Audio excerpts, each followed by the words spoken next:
Última parte de nuestro espacio, esta conversación que tenemos con Tamara Adrián, abogada, doctora en Derecho y también activista de esta comunidad, la comunidad LGBTI. Mencionábamos que en Venezuela existe un rezago desde el punto de vista legal. En nuestro continente ya varios países están garantizando precisamente los derechos de las personas con una identidad sexual distinta a lo que se ha establecido tradicionalmente, pero también hay un tema que tiene que ver con lo social. ¿Cómo está la sociedad preparada para afrontar estos temas? Y lo mencionamos porque en este contexto donde lo que ocurrió en Caracas el 28 de junio ha puesto el tema nuevamente en discusión, la cantidad de personas que vimos y más allá de lo político, que también es un tema importante que lo ha resaltado Cody Campos en entrevista con nosotros acá, esto es un movimiento que va más allá de lo político, es un tema que puede sumar a cualquier minoría del país, a cualquier sector que también se encuentre vulnerable de alguna forma en materia de derechos humanos, pero que tiene también que ver con cómo la sociedad lo percibe. ¿Hay un rezago respecto a la sociedad entendiendo estos discursos que vimos? Ley Qatar. Yo no lo creo. Fíjate que yo lo que siento es que si nos hacemos la pregunta al revés, somos distintos, somos más retrógrados que México, Costa Rica, Colombia, Ecuador, Brasil, entonces nos vemos muy mal en la región. Lo que sí pienso es que no hemos podido hablar de los temas del siglo XXI. No hemos podido hablar de lo que significa desarrollo con inclusión. No hemos podido hablar de protección del ambiente. No hemos podido hablar de los temas relevantes del siglo XXI.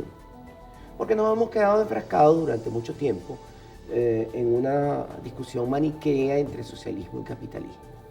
Ya sabemos, socialismo en este contexto, como capitalismo de Estado, lo que produce es pobreza. Y el capitalismo puro y duro, por otro lado, también produce unas exclusiones sociales terribles. Por lo cual hay que empezar a hablar de lo que es el paradigma del siglo XXI, máximo desarrollo económico con máxima inclusión social. ¿Qué significa eso? Buscar que el Estado intervenga lo menos posible en la economía, pero solo para conducirla en aspectos álgidos. O sea, tú te montarías en un avión, por ejemplo, si no supieras que hay un control de la aviación, o tú te pondrías tu dinero en un banco si no supieras que existe un control sobre la actividad económica y financiera. No, hay actividades que tienen que ser supervisadas, pero al mismo tiempo, un capitalismo puro y duro puede tener la desventaja de dejar atrás a mucha gente, y en un país donde hay 86 o 90% de pobreza, de personas empobrecidas, porque no es pobreza, de personas empobrecidas. Pasamos de un 33%, un 30% de pobreza que teníamos hace unos 20 años a un 86 o 90% de pobreza. Entonces no estamos hablando sino de personas empobrecidas, clase media empobrecida, los funcionarios públicos empobrecidos. Entonces hablar de ese tema de la inclusión de todas estas personas y de cómo lograr esa inclusión es lo importante en este momento, para hablarle a esa gente que no entiende en este momento o no queda oída por ninguno de los grupos que se presentan activamente como en la actividad política en este momento. Y precisamente la idea es llevar a esa gente a la actividad política, que pueda consolidarse un movimiento político que apunte a esta discusión, a estos temas, los temas del siglo XXI, y también que pueda reivindicar los derechos de estas comunidades. Claro, todo es política. Cuando hablamos de política, la gente dice, no, eso es política. No, la política con P mayúscula es el ordenamiento de todo aquello que requiere la actividad en sociedad.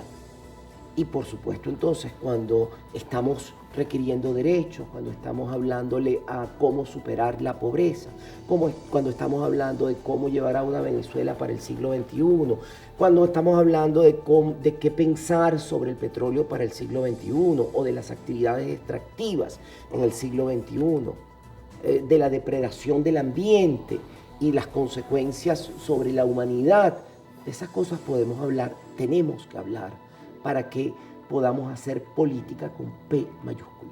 ¿Qué pasa con esos sectores de la sociedad, la iglesia, esos sectores que pueden tener influencia de alguna forma desde el punto de vista del rechazo, del crecimiento de este tipo de comunidades, de este tipo de movimientos que permitan precisamente que se contraponen históricamente, vamos a hablarlo de esa forma, la iglesia se contrapone históricamente a que existan apertura a este tipo de temas? Yo soy muy respetuoso de ese tema. Yo no digo la iglesia, no digo la iglesia católica, yo no digo las iglesias neopentecostales, yo digo individuos que o son racistas o son misóginos. Son individuales que no representan una institución. Y eventualmente al mismo tiempo representan una institución eclesiástica.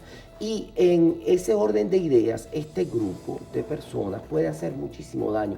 Pero los argumentos que esgrimen son los mismos que esgrimían contra la abolición de la esclavitud en su tiempo, contra el derecho a voto de la mujer en su tiempo, contra la abolición de la segregación racial y la prohibición de matrimonio interracial en su tiempo. Y sobre todo con relación, por ejemplo, al divorcio. Son exactamente los mismos argumentos. Y fíjense que simplemente el tiempo cambia, el mundo cambia y llega un momento en el cual las instituciones tienen que cambiar también, porque son instituciones civiles y lo que dice la Constitución muy claramente, todas y todos tienen derecho a creer o a no creer en cualquier Dios, en el que sea, pero lo dice claramente también, nadie puede alegar esa creencia para negar derechos a otras personas, porque ya lo vimos en el pasado.